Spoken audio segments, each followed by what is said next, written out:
Hi, everyone. We're going to get started.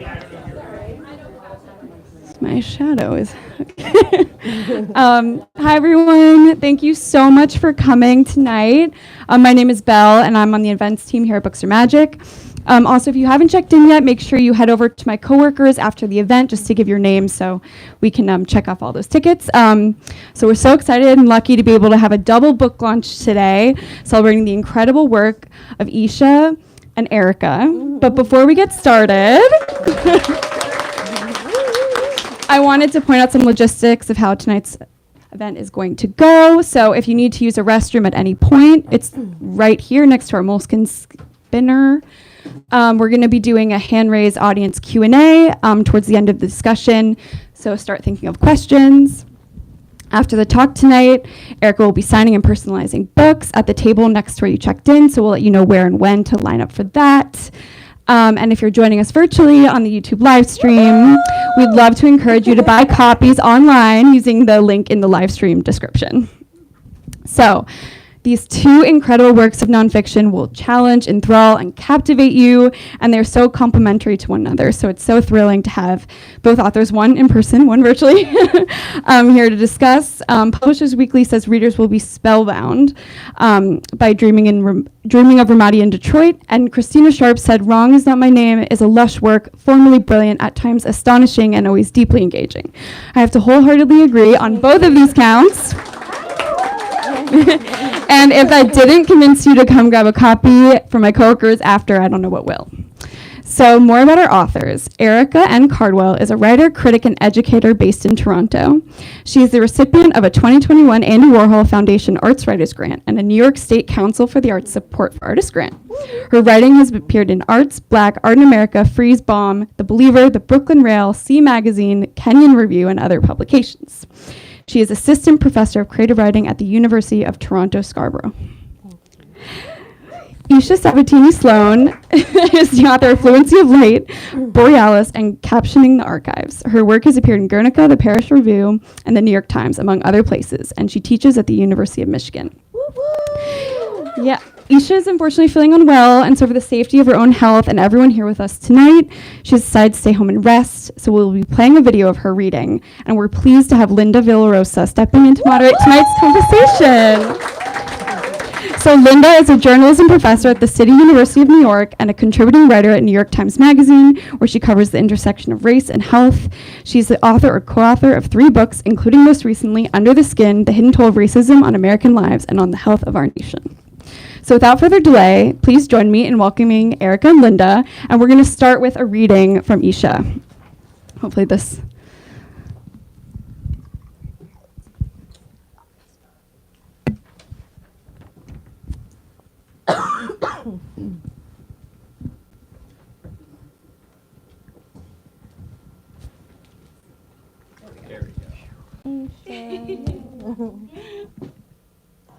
It looks like looks way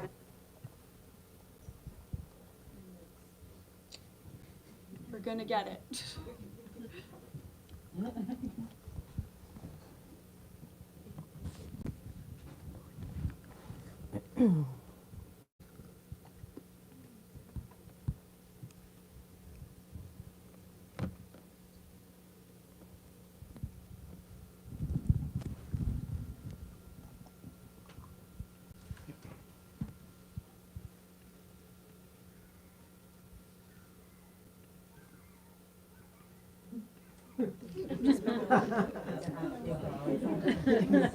Someone's upset. Yes.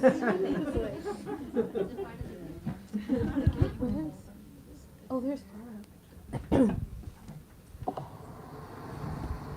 Hi. Cheers from my hotel room a couple blocks away. Not a couple, but like a 15-minute walk that I was really excited to take a few blocks away. It looks like the norovirus won, so I'm gonna protect everyone else's immune systems from what is just straight up not a good time. And hope that this video comes through. I think celebrating Erica's work is a really wonderful alternative to me showing up, and yeah, it would just be a bad scene. So please take care of yourselves, I guess, and just thank you so much for joining Erica, and I hope you have a beautiful reading. I know you will. I absolutely adore your book. Last night I had a dream about Gaza, and so I think I wanted to read about dreaming of other places. It's like a dreaming of Gaza in Brooklyn kind of day. So I'm going to read Dreaming of Ramadi in Detroit. Just to, nod to, I guess, the emotional space of trying to contend with and make space in your brain for so much suffering. While going to the airport and not knowing what anything means. So here we go. Dreaming of Ramadi in Detroit. When we get, I can't start without saying thank you to everyone who put this event together. At Grey Wolf, at Books Are Magic, at Feminist Press, you all did a really beautiful job of coming through to make this event a good one, even though half of it is, a little different than expected to be. So thank you all for all of your hard, good work. Dreaming of Ramadi in Detroit. When we get to the Dallas airport, the televisions are showing a headline about a hunter who paid hundreds of thousands of dollars to kill an endangered rhinoceros. It makes me feel a screech inside, a smearing. Don't look, Hannah warns me, but I keep erupting in puffs of indignity on the escalator.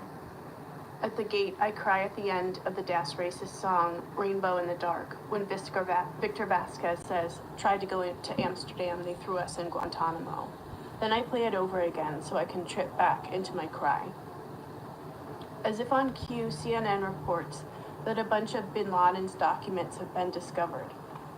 Bin Laden reminds me in one clip of a boy I went to college with, whose eyes were huge and kind and beautiful like a superpower. There's room for empathy in the reporting, which I find a little terrifying. These news anchors have been given this kind of permission or the order to humanize what once was our monster.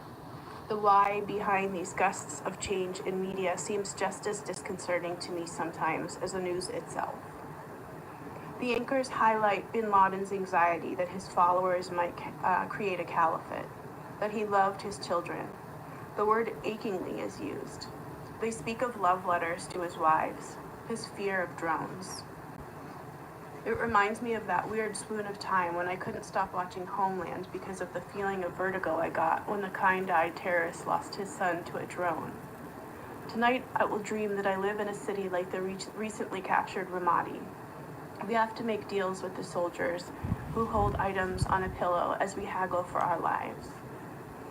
The last time I flew into Detroit, I saw a famous man whom I thought was Delroy Lindo. Airport employees came up to him, held his shoulder, joked with him. On screen, CNN was reporting the non-indictment ruling in Missouri, and I felt a special honor to be watching with this famous black man those first reports from Ferguson, when Ferguson became Ferguson, as Michael Brown's stepfather shouted, "Burn this bitch down," into a crowd. On the plane, I sat across from, as Percival Everett might call him, not Delroy Lindo, who is nonetheless somebody, and an engineer was called onto the plane to fix a piece of ceiling that was popping off in the corner. After what felt like an unnecessary eternity of duct taping, we began to move, and when the plane picked up speed, the ceiling actually fell down. The ceiling of a portion of the plane fell down onto people's shoulders, and we screamed, "Stop, stop!" But the pilot sitting next to me, because a lot of airline staff happened to be riding that day, laughed and said, "It's much more dangerous to stop than whatever threat that ceiling poses. That's cosmetic." So we lifted into the air and people unbuckled, stood up to hold the ceiling together, and not Delroy Lindo chuckled with the girl to his left. And I felt more comfortable with the calamity because he was there. Not Delroy Lindo's scarf fell, and I handed it to him, managing not to say, "Mr. Lindo." It was so soft. On this trip home, I've been texting with my cousin, who tells me that I will not be able to shadow her at work while I'm visiting. It would have been my second time on a ride-along with her on her rounds as a lieutenant for Detroit's 9th Precinct. So much has changed since the first time. Namely, I've developed an instinctive sense of terror upon seeing police cars, triggered by the footage of black men being killed by white officers who lurk in every seam of screen, videos stirred to life the same way that advertisements in your margins come alive when you scroll down or accidentally hover over your mouse. But instead of saying "find a dentist in Tucson," it's a death showing. A death is showing like a pregnancy or a film or some underwear. Rather than being shot at, my new fear is of seeing officers unleash violence upon a helpless body, having to watch within the confines of my approximated uniform, padded with a bulletproof vest, which would incontrovertibly claim me, identify my orientation as being toward the police and not the helpless body, drown me out even though I can't imagine that I wouldn't be screaming. I am the kind of person who screams. And aren't I affiliated? My cousin is my cousin. She's my blood. But so am I black. My father is black. She's white, but her children are black. Our affiliations are bleeding all over the place. The last time I was home, which was the first time that Detroit functioned as my home since my parents moved from Los Angeles last year, my father and I rode to Target together for some groceries. I was writing about Spalding Gray on my laptop as we crossed a stretch of road that only my father would think to take at that time of night, his instincts for navigating his hometown so seamless, and we coasted across the Black Bridge, the Black Night, through the Black City. On the way home, we noticed the farmers market blockade separating Grosse Pointe from Detroit along Alter Road, and we were pontificating about segregation as we approached an intersection. The light went green and we started to move, and I heard gunshots and saw a house full of people leak into the street. The girl in pink sweatpants hiding behind an SUV. And I said, "Dad, go! There were gunshots. Keep driving, drive faster." But he heard something else. And so, for the love of God, we stopped in front of the SUV that was hiding a young woman from a bullet. "Go, go, go!" I shouted, and my father said, "I thought you said to stop." And as we drove farther and farther away, we were reenacting the conversation and laughing harder each time. I was like, "Go faster," and I was all, "You want me to stop?" Meanwhile, the scene kept spilling out in time. At the house, the radio is playing in my attic bedroom to scare away the squirrels that enter by way of a hole in the bathroom. A piece of insulation is reaching through a hole in the ceiling from a rain leak, and it looks like a squirrel's reaching arm. Rihanna welcomes me to my bedroom with the song "Bitch Better Have My Money," and I prepare to take a shower.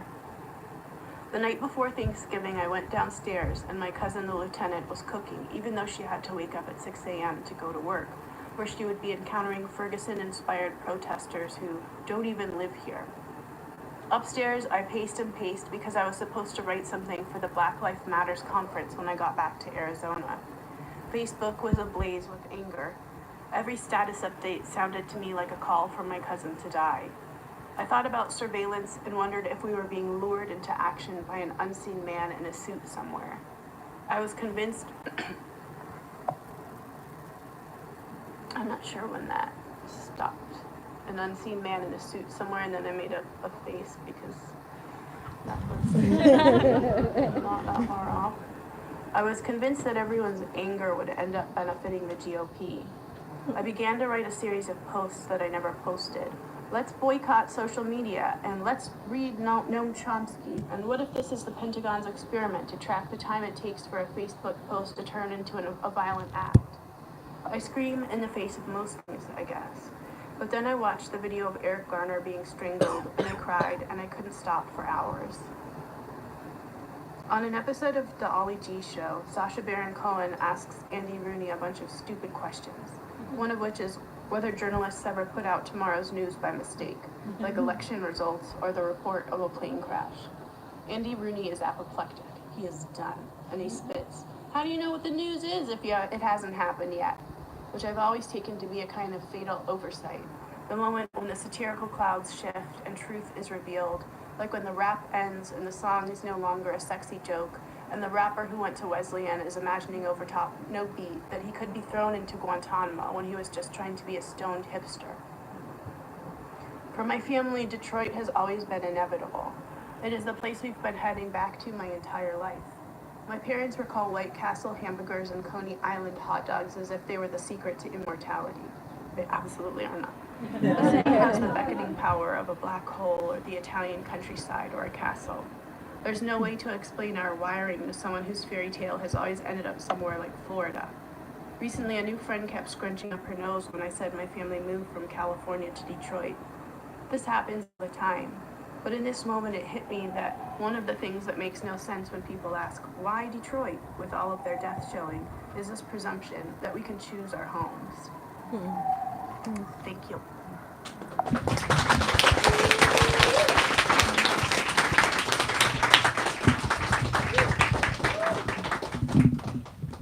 Hi, everyone. I'm having a little allergy situation, so I'll have a cough drop periodically, just so you know if you see like a little thing coming out of my face. It's so nice to see everybody and see all these loved ones here. I do want to thank Aisha, and I'm just really moved by her reading and sad that, you know, she's so close by, and I wish we could all just stand outside of her hotel room and tell her we love her, because she's the reason why I'm here doing this event. She really was. She asked me, she invited me, so I'm just so grateful. And please read her book, read all of her books. Dreaming of Ramadi in Detroit is actually a reissue. It came out many years ago, and it's been published with some newer essays and some revisions, and it's gorgeous. She also wrote The Fluency of Light and Borealis, and Capturing the Archives that she partnered with her dad on. So I'm just really grateful to be here. Sending you love, Aisha, if you're watching. And also I want to thank Grey Wolf and Feminist Press for really getting all of this together and organizing us and having the most thrilling email thread. And Books Are Magic also, and Amalie. I'm not sure if Amalie is here, but thank you wherever you are, Amalie. And Linda, thank you for being amazing relief pitcher. And I'm extra nervous because you're a journalist, so.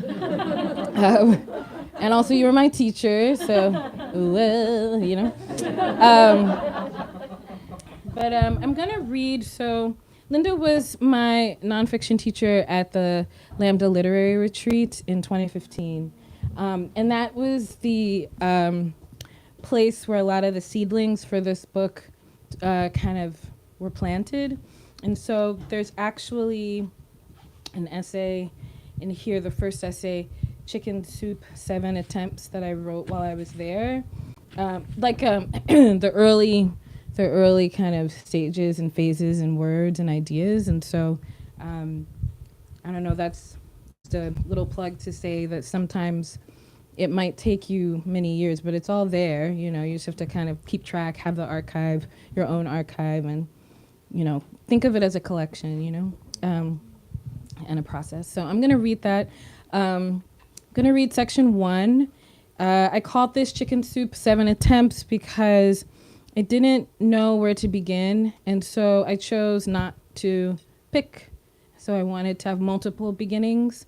I think that's kind of the way that a legacy of women of color writers have demonstrated to us, that we don't have to have traditional beginnings.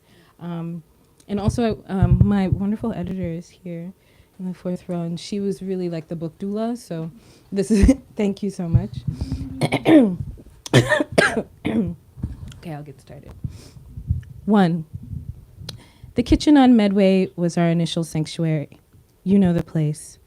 30-year-old appliances the color of split pea soup, offset by wall-to-wall calico shag, and a speckled Formica countertop. On the back wall hung a portrait of white Jesus, replaced by Black Jesus after my parents bought the house, and a corner placard pronouncing faith as good works. It was our first home after leaving Georgia for Maryland. The northern subtext was never paid forward. Monopoly strewn across a glass tabletop on long Sundays meant for braiding hair and watching a roast. The kitchen was a brief depot in the narrative of who we would become.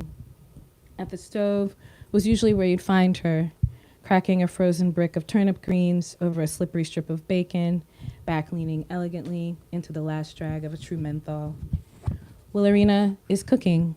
It is end of day, and dinner will be ready soon. Once the greens hit the bacon and the salt and fat steam into a low, rumbling whisper. Come over here and help me, Tallulah. Tallulah was her name for me, a nod to the eccentric actress known for her husky voice and women lovers. I was an overly sensitive child, often perched near my mother's side. Tallulah Bankhead, a deliberate foreshadowing on her part and mine, which was a certain kind of mothering, the wisdom of prophecy in few words.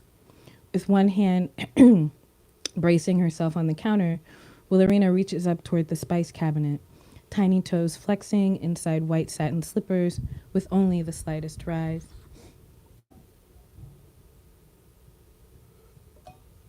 Whoops. Got a little splash. Thank you. I'm here That's for what it. you Maybe I walk over to the stove to provide relief after her long teaching day. I am taller than my mother, which isn't tall at all. Maybe I grab the shaker before she does so she wouldn't have to reach. With a few taps, the McCormick is added. Most of the time, she beat me to it. I'd return to the table defeated, plump thighs pressed into the wicker chair. Most of the time, we didn't speak until "Dinner's ready!" flew out of her mouth, pursed in agitation. I need us to begin here, pausing to glance around at our invisible others. So many of us in this room, at this table. My mother's weariness held the work of many inheritances, the hand-me-down labors of tending to a home with passion while quieted dreams swirled within. Before she became a mother, Willarina wanted to be an actress and a model. My inheritance, in which my name is Tallulah and dinner is cooking, was a wish. I want to meander here for a while. Postmodernist concerns of the domestic, coffee-colored stockings, Senga Nguti's RSVP series, 1977, unclipped hairpiece, Wigs Portfolio, 1994 by Lorna Simpson, a stew pot calling forth Blondell Cummings' Chicken Soup, 1981, despite the actual cast iron pan Cummings wields as prop, and a hand on the hip, none other than Jack A. Harry's Sandra Clark, 227. Willarina scoops her usual small portion onto a saucer with a blue rim and retreats to her room, where the Julia Roberts rom-com Something to Talk About has been playing for some time. Was my mother an artist? I'll read a little bit more and then we'll get to it. My mother's kitchen, her stage, always allowed for a sacred returning. Much like remembering her, recalling the house is like conjuring a ghost. Willarina sachets into the kitchen, another smoke between her fingers, hips sloping from side to side. Tallulah Bankhead, this movie is so good, Erica. She pauses to make sure I'm listening. This white woman walked into this salon where everybody was and said, if any of you has, Willarina pivots, she's whispering now, slept with my husband, tell me now. She tosses her head, her words giving into a vibrating snicker. The high pitch rings low as water leaks from her eyes. Pivoting again, she returns to her bedroom, still cackling and carrying on at this white woman's audacity. Our house had 2 stories. Okay, I'll pause there.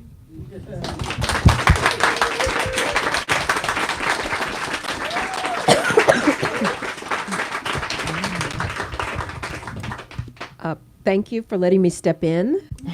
I also want to say that I have another hat, which is chair of the board of the Feminist Press. So I could not be more proud that we are the ones to publish your book. Thank you, Linda.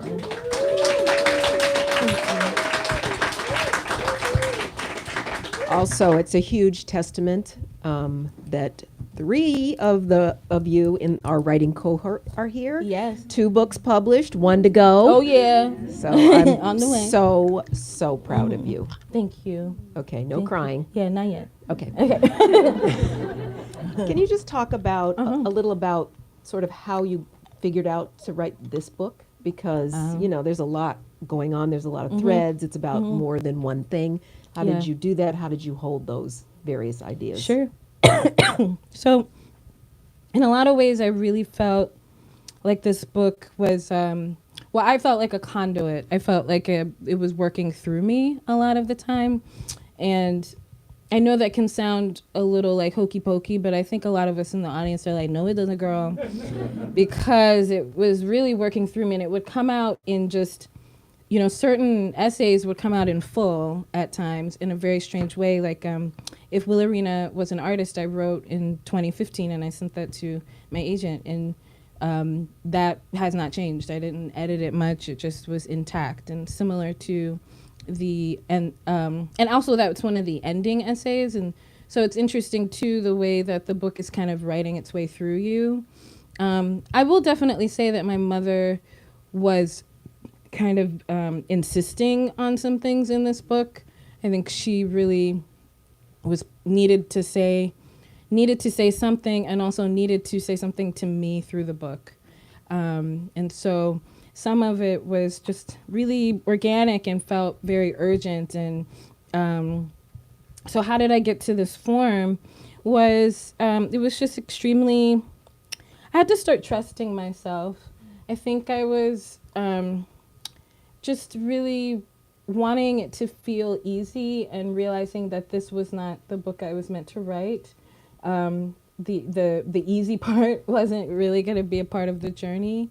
So a lot of it was a surrender. A lot of it was sort of, instead of saying, no, this doesn't work, more so saying, yes, this is how this is going to look, and listening to that. And so like with the chicken soup piece, with it being kind of 7 attempts, it's sort of like 41 False Starts, the book by Janet Malcolm, where she writes 41 different ways of writing about an artist, a specific artist that I believe Jillian will probably remember the name of. Say it again? David Sally. Yeah, exactly, David Sally. So, see, I told you. Yeah, so it was, when I read that essay, I was like, oh, this is what I want to do. So I was invested. Once I got there, I began to really invest in it being a different kind of book.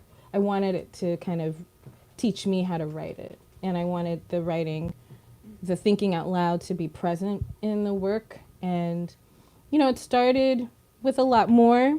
I've had a lot of good mentors, including you, say, you've got 3 books in here, you need to take out 1 or 2 of them. I think I did say Yeah, that. yeah. So, you know, that's a good piece of advice. So it wasn't like, write it like this. It was like, maybe there's just a lot you want to say, and you will have many opportunities to do so. So, yeah, it was about a certain commitment to the style and the discursive nature, and not thinking that was a problem. Yeah. I do think when we're writing, we just think, this is going to be my only chance. Yes. When You did, that's something Yeah. you said to me. Yeah. Mm-hmm. And I remember, it's like, this one is going to have a lot of work out in the world, so don't worry about that. Thank you. Can you talk about how you used archives and how, you know, the inspiration around the archives? Yeah, I think I felt that the archives were really necessary because I was working with a spiritual presence too, so I thought I needed to look at a sense of legacy. I also realized in finishing the book that I'm kind of obsessed with inheritance and what inheritance looks like in the body and on the body, and how it's shaped me, even though the people whom I'm meant to inherit things from are not with me. How that shows up in, you know, the ways that I speak, or the facial expressions, or what have you. So, yeah, I think inheritance was a big theme that was showing up through. Is that answering your question? Mm-hmm. Yeah, that was showing up, and and the archives in particular. I wanted to kind of study and be surprised by what was there and be kind of guided by that. And how did you choose the artists that you chose that are in this book? There were several artists that I definitely wanted to work with, like Blondell Cummings, Adabunmi Badibo, who's in one of the last essays, and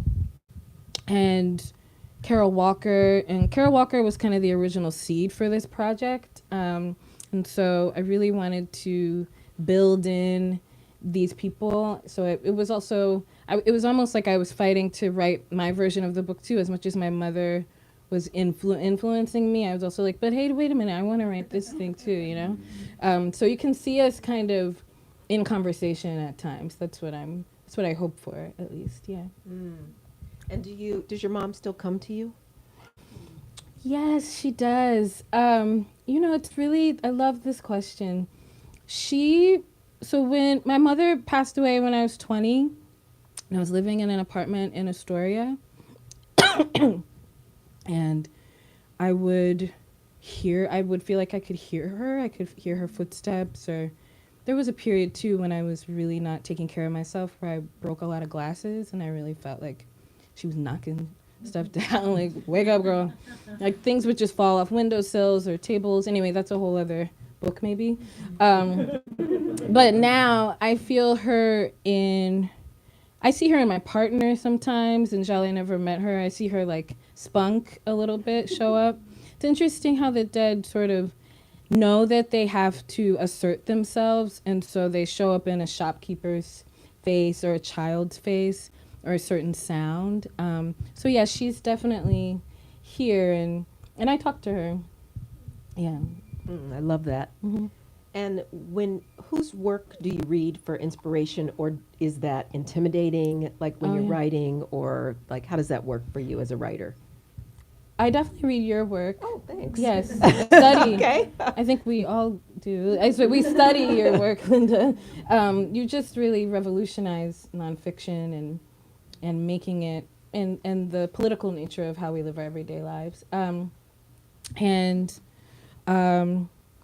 When I was writing the book, I had a hard time reading. It was difficult. I would read fiction because I really wanted to nail stories down. So my friend Ella, who I think is here somewhere, I can't see, maybe not, handed me Dorothy Allison's short story collection, Trash. And I studied at the altar of that book. If you haven't read Trash, please do that immediately. Just because it was helping me enliven these characters, enliven this nonfiction. And also from a queer and specifically a lesbian perspective too, which I really wanted that to be clear. I also was reading for a while a lot of Rachel Katsi-Gansa, a lot of her nonfiction and how she was doing a lot of profiles. So I kind of felt like I needed to study how to write about somebody that you don't really know or who isn't there. And then also Aisha Sloan. I've been reading her work for years, and I love her associative style and the way she stitches things together, and how the language has multiple meanings, and you can sort of take your fingers and like pick up 5 different stories from one sentence. And so I wanted to master that skill. So she really inspires me. Yeah. Can you also talk about, and I'm sure there's people in your various writing groups here, and I think that was one of the wonderful things about Lambda is we created a community. Talk about writing in community. Oh yeah, I feel like there's no other way. Honestly, this book would not be finished without my writing group. I'm looking at all these wonderful people now, and writing in community it keeps you accountable. It keeps you in it. People will, and it also, you have to have friends who are going to be honest and say, well, girl, you're avoiding something here, or what do you think is the story here? Like really push you. And I think that is what I loved about our writing group. It was a very dedicated, long-standing monthly thing, and we took time for gossip, we took time for tacos, and then we would have a rigid workshop space, and we also had high expectations for each other. And you need that from your loved ones and your queer fam and your community. So yeah, I think community, and that's what Lambda really fostered in the retreat. And that, I remember being at the retreat, I feel like you guys might remember this too. I was just very excited to be there because I needed that energy. Yes, and Heather remembers too. I was just running around constantly. It was like, fill my cup, you know, literally and figuratively. So I think whatever you could do to create, I mean, this is a plug for writing groups. Like, you know, if you have people you share your writing with, make it a regular thing and put some meaning behind it. It's a way that we show love to each other. So, yeah. Any other questions? What are you working on now? Or are you just basking in the glow of? You know, I'm a little compulsive as a writer. I'm just going to let that sit. Some of us were nodding. Yeah, you guys are like, yeah, we know. How long was this book before we edited it, Lauren? I'm working on something. I think the way I'll talk about it is it's continuing my obsession with inheritance, and it's deepening, it's taking just sort of the kind of topical look at artists and looking at their materials, and really like studying their materials and also studying my body. So I think I'm gonna get, let's just say I'll be pushing my Dorothy Allison stuff even further this time, and I'm excited about that. I'm excited to make it a little sexier and raunchier, maybe. You know. Okay. Let's get it popping. You know. Do we want to have? Yeah. Let's flip over to Q&A. So if you have a question, just raise your hand. Mm-hmm. Okay. Oh yeah. Okay. Yeah. Hey.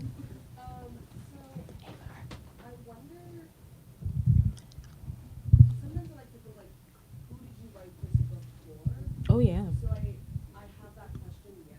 Okay. But I also wonder, like, what age did you write, like your own age? What version of yourself did you write this? Like a past you? Oh, cool. Future you? Like who do you find that I love this. that version of you needed it the most?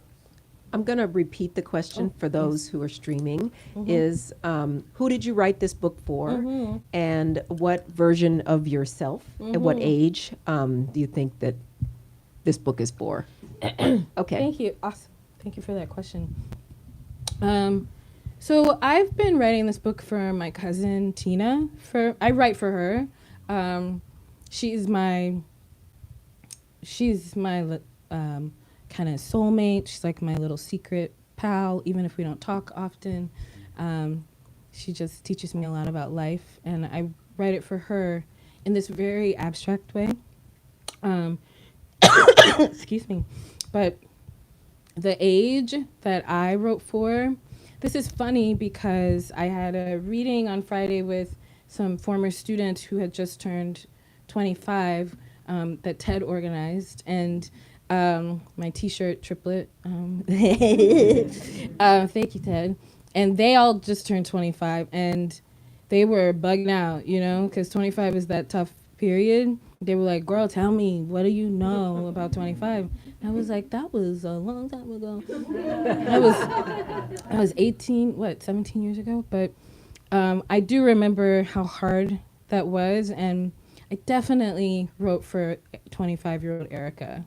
I think if I had found this book at that age, I think, you know, we don't live in regret, but I might have made some different decisions.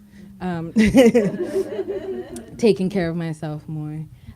So yeah, I think just like a little guide, you know, as something, or support to someone that's sort of cheering you on, kind of. Yeah, I love that question. Thank you. Who else? Other questions? Go. Similar question. Mhm. Like, how do you relate to the texts differently over the time passing since starting them, having that Yeah. Now you're reading these texts out loud. Like, what's that? What does that feel like? How do You you know. relate to it? So the question is, how do you relate to the text differently over time, especially Yeah. now that you're reading them out loud? Yeah, I love that question. I think so. The first essay, the first few times I was reading it out loud, it was really weird. It was very hard. And now I like reading it. I like sharing it. I like getting back in that time. I think, yeah, I get to revisit myself. There's other elements that I'm a little more nervous about reading because, you know, so some of that stuff was written years ago, and then some of the stuff was written last summer, and so my dad passed away at the end of writing this, and so there's a section that really was shaped by that, and I haven't read it out loud, and I'm very nervous about that, to be really transparent, but I think I might do it for my writing group or something first to like prepare, because that was a really hard one to write. So yeah, I think it's a journey. I'm trying to be good to myself and not force myself to write or to read things that are gonna make me feel sad. Yeah. Thank you, Alexis. Mhm. Hi, Olive. Okay, I know you have a book coming out, and Mhm. you've just done this, Mhm. but I think that rest and self-reflection Mhm. are super important to one's brain. Mhm. How are you doing that? The question is about rest and self-reflection and how it's good for the brain. So we want to know how you're doing that. Yeah, thank you for that. You know, I got back into yoga. I've been doing weekly yoga, a restorative class, and I could do this better. I could take care of myself better. I think it's time to, That's the reason why I Yeah. said I'm going to take care of myself. Shoot, I should have took care of myself. Well, I'm like, okay, how are we doing? how we doing that? How's that going? Is it good? Yeah. I think the lead up to this has been kind of high, you know? And so I think, yeah, I could take care of myself better. I think I'd like to say no more. It's a strange time to say no when you're kind of birthing this a thing. And so, but thank you for that reminder. Thank you.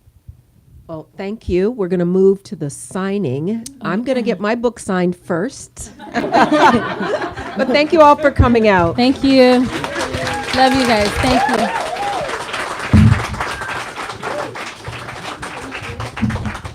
Okay, well, thank you all so much for coming in the rain. And thanks to everyone who asked questions. Thank you for celebrating your launch with us. We're so thrilled to have you. So if you're still with us on the live stream, you can purchase a copy of both these books by clicking the link in the live stream description. And then for those of us here, I love this. We have additional books for purchase at the register where you checked in. And then so we will start the signing line kind of curving into this back area here where my coworker is pointing now. So right next to the receiving desk. And we ask that you gather your personal belongings so we can start to break down the space and line up down the center aisle. So thank you all so much for coming out.